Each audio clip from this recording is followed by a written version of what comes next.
As I said in the beginning that I'll be giving you a brief within 10 minutes that what probably we have achieved and what we should be heading for.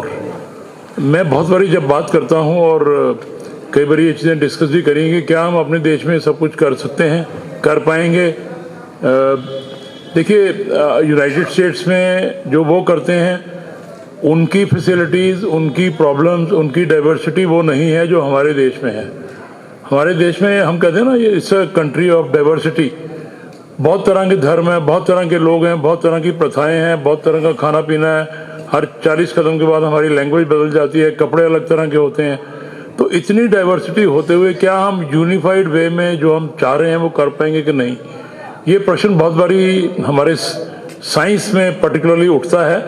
और ये प्रश्न उठना इसलिए नहीं चाहिए कि हम लोगों ने कभी अपने आप को इवेल्युएट नहीं किया, हमने कभी अपने अंदर झांका नहीं कि हमने क्या पाया है आज तक, हमारी साइंस ने क्या पाया है। आज से 15 साल पहले तक CSR की लैब हमारी बनी है, 1954, 55, 60 बनती गई, 37 लैब अभी हो गई। 20 साल पहले तक तो एक लैब को ये पता नहीं होता था कि दूसरी लैब में क्या हो रहा है। तो ये जब मशेलकर साहब आए और उसके बाद इसको इंटीग्रेट शुरू किया, अभी हमारी लैब इस तरह से काम कर रही हैं कि एक क्या कर रहा है और दूसरों को बताता है अच्छा आपने ये किया, मैं आपके लिए ये कर सकता हूँ, तीसरा बोलता है मैं ये कर सकता हूँ। तो इतनी ज़्यादा इंटीग्रेशन हो गई है कि अभी हमारी CSIR is working like a very well oiled machine. और बाकी संस्थाएं जो हैं जैसे यूनिवर्सिटीज़ हैं, रिसर्च लैब्स हैं, उनकी कोलैबोरेशन फॉरेन यूनिवर्सिटीज़ के साथ, बाहर के इंस्टीट्यूट के साथ इस एक्सटेंट तक हो गई हैं। पहले नहीं थी, पहले इसलिए नहीं थी कि फिजिकल फॉर्म में जाना मुश्किल था, अभी इसलिए हो गई हैं कि हम ऑनलाइन कनेक्टिविटी पे हैं। हमारे कंप्यूटर साइंस एक्सपर्ट्स, हमारे बायोलॉजिस्ट, हमारे साइंटिस्ट दूसरों के साथ बैठे हुए अपने कमरे में डिस्कशन करके अपने सैंपल भेज देते हैं, रिजल्ट्स मंगवा लेते हैं। अभी कनेक्टिविटी का बहुत फ़ायदा हो रहा है और मैं 2-4 चीज़ें आपको बता के समाप्त करूंगा और आपको ये फीलिंग होगी जितने लोग बैठे हुए हैं कि देखो हमारे देश ने बहुत कुछ किया है। हम लोग इसको इसलिए नहीं बता पाते हैं कि बहुत कुछ किया है, पर्टिकुलरली गांव में और रूरल एरियाज़ में, कि हमने कभी अपने आप को इवैल्यूएट नहीं किया। जैसे मैंने शुरू में कहा, अगर मैं आपको इवैल्यूएशन की बात करूं और आप कभी इसको चेक करें तो आपको हैरानगी नहीं होगी, आपको शौक लगेगा, अरे हम लोग इतना कर सकते हैं, हम लोगों ने ये कर लिया, हमें मालूम ही नहीं हम लोगों ने ये कर लिया। इसलिए इस तरह के इंस्टीट्यूट हमारे जो बलराम जी ने इनिशिएटिव लिया है रूरल एरिया में, अब अगर बच्चे आगे यहाँ देखेंगे यहाँ क्या होता है, 5वीं क्लास का, दूसरी क्लास का निकर पहने हुआ आएगा, वो देखेगा अरे ये क्या कर रहे हैं यहाँ पर, एक जिज्ञासा आएगी, क्यूरोसिटी आएगी, अच्छा ये कर सकते हैं तो मैं क्यों नहीं कर सकता। हमारे गांव के बच्चों में इतनी इंटेलिजेंस होती है, मैं खुद गांव का हूँ, कि वो एक चीज़ देखते हैं 50 क्वेश्चन वो जनरेट करते हैं और शाम को आके आपका जो दिमाग चाटते हैं वो लोग, शायद इतनी सिरदर्द कभी नहीं होती पढ़ाते हुए भी जितनी उनको जवाब देने में होती है। तो ये हमने इवैल्यूएट कभी किया नहीं अपने आप में, हम यही मानते जा रहे हैं कि देखो हमारे यहाँ अभी रोड नहीं है, लाइट नहीं है, इसलिए प्रॉब्लम्स हैं। मैं 2-4 चीज़ें कह के आपको सेटिस्फेक्शन होगी कि हम बड़े अच्छे रास्ते पे जा रहे हैं और बड़ी तेज़ी में तरक्की कर रहे हैं।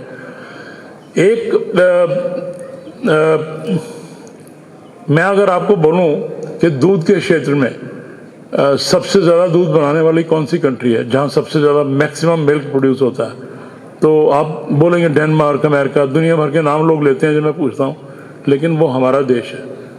सबसे ज़्यादा largest milk producer is India in the world, ये डाटा है। और हाइट इस बात की है कि लोग अरे क्या बोलते हो, हम लोग जाते हैं दूध हमारा मिल्क है सबसे ज़्यादा, हमारी तो गायें हमारी सड़क पे बैठी रहती हैं, हम उनका ध्यान नहीं रखते, हमारा कोई ऑर्गेनाइज सेक्टर नहीं है।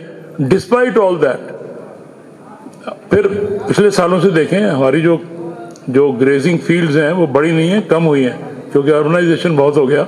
हमारे पशुओं की संख्या बड़ी नहीं है, कम हुई है, कुछ बीमारी आती हैं, कभी ध्यान नहीं देते।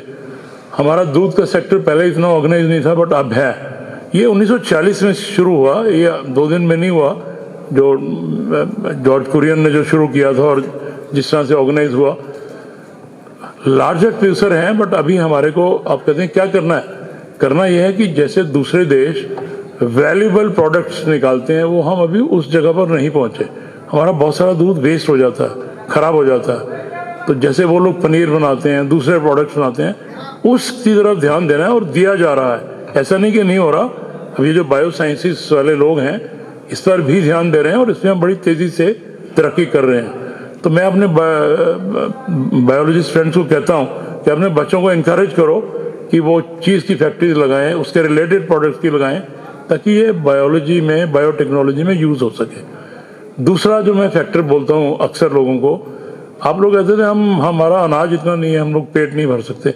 एक टाइम था 1966-67 में हम लोग PL 480 में बाहर से मंगवाते थे, लेकिन अब हालत ये है कि हमारी इतनी फूड ग्रेन की प्रोडक्शन है, हम उसको संभाल नहीं पा रहे। प्लेटफॉर्म पे रखा रहता है, सड़ जाता है, स्टोरेज नहीं है। तो एक ध्यान देना है हमें स्टोरेज की तरफ।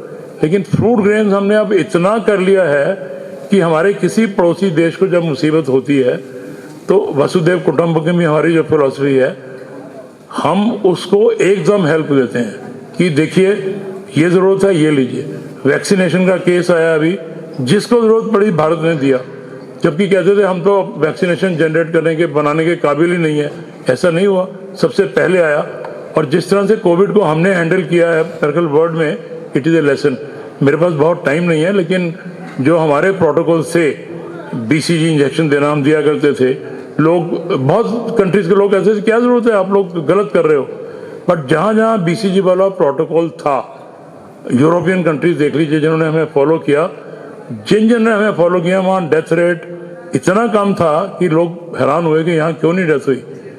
और हमारे यहाँ भी वही था, हम फॉलो करते रहे, हमने बड़ा अच्छा मैनेज किया। अब मैं डिटेल्स इसलिए दे रहा हूँ कि थोड़ा समय का कमी है, कभी दोबारा मौका आएगा तो करेंगे। वैक्सीनेशन जो बनाया हमारे भारतीयों ने बनाया, CSA की लैब में एक में बना, और हमने जब मांगना शुरू किया लोगों से, देखो हमें ज़रूरत है टेस्टिंग किट्स की, दीजिए। बहुत कंट्रीज यानी हम नहीं दे सकते, हमारे पास नहीं है। बहुतों को मांगने के बाद, ये बात है 22 मार्च 2021 की, जब ये कोरोना शुरू हुआ, और 10 दिन के अंदर हमने जब सब मांगा, सबने मना किया।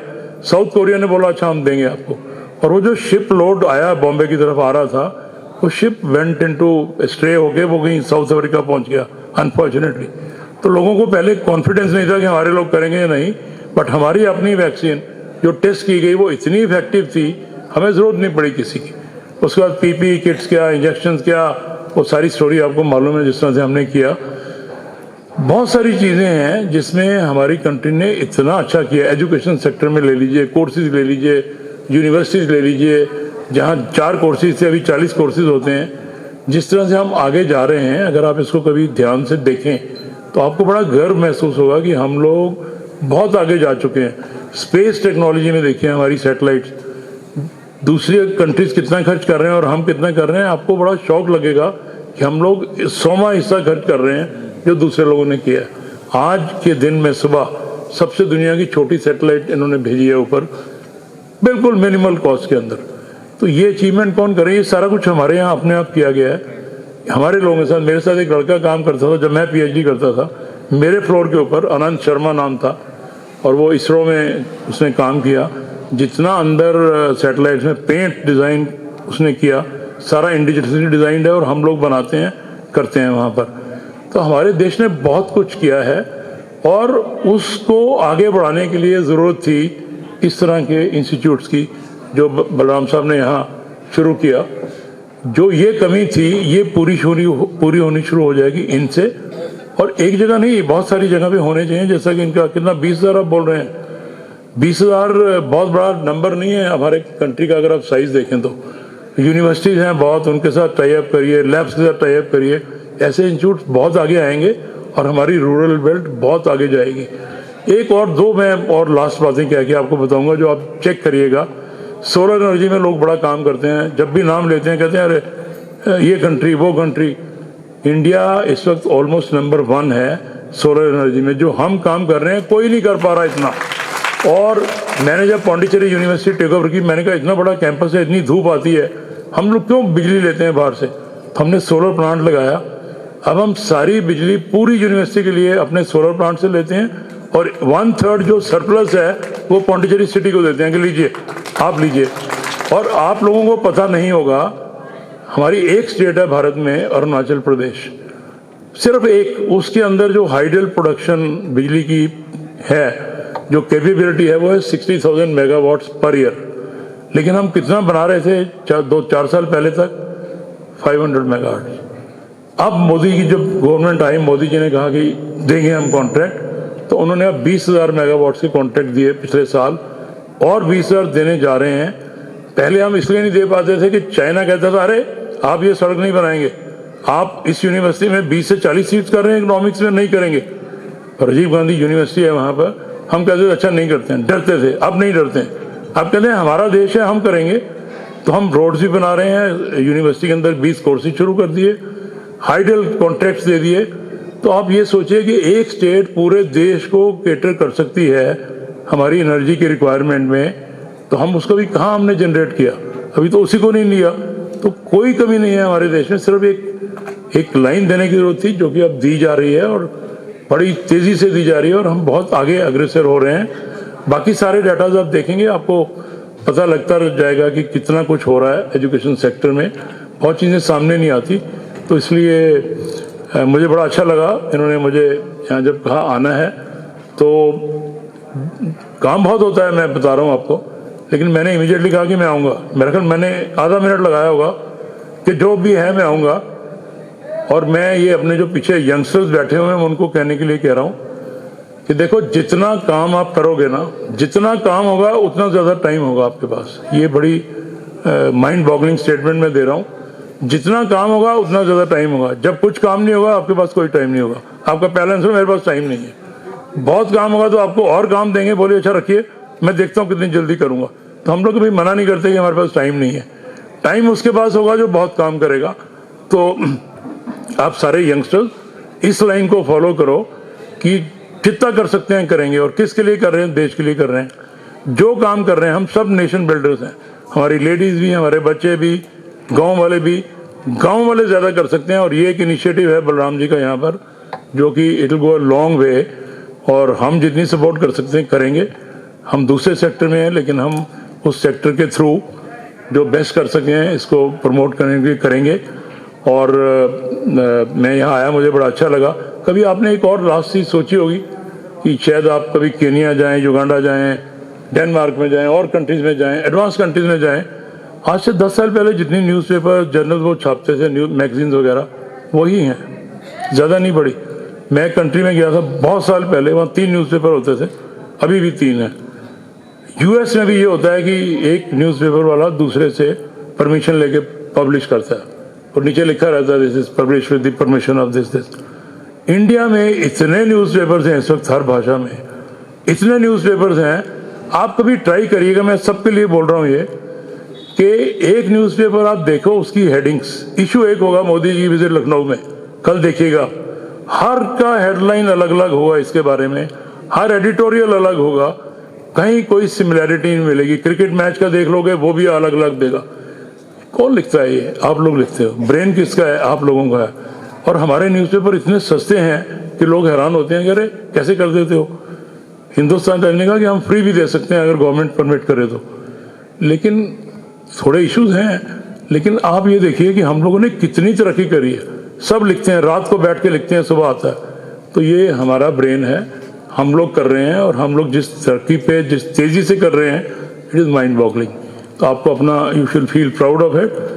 And it is a step which Professor Balram has taken in this direction.